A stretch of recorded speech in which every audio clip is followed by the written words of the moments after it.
Nagustuhan nyo ba? Pero may bahay na available. Meron na kaagad sa Tanay tsaka Laguna.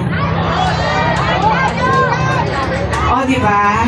Hindi, ayaw natin yan. Siyempre, pangarap natin pag nagtayo tayo ng pabahay para sa mga Pasigueño, dito pa rin kayo titira sa Pasig, hindi kayo lalayo.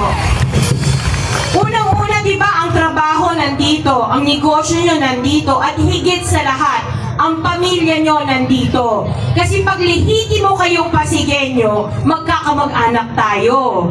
Kakatulad ni Kagawad Diego, hindi ko alam, pamangkin ko, ayoko sabihin apo ko eh, pamangkin ko. Pamangkin ko si Kagawad Diego, yan. Ayoko tawagin akong lola. Kaya pamangkin, okay na ako doon. Related ang Pasigueño, pag dito kayo, lihitimo kayong Pasigueño. Ang negosyo din namin, isa pa yon. Ay, sorry, may nakalimutan ako yung mga senior citizen. Naku, love na love ko ang senior. Sino yung mga senior dito?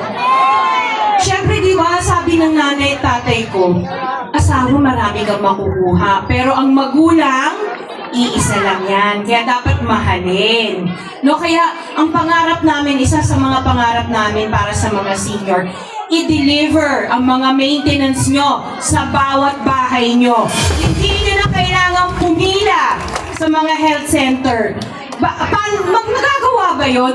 Nagagawa po yun kasi sa Makati at Taguig, ginagawa na nila.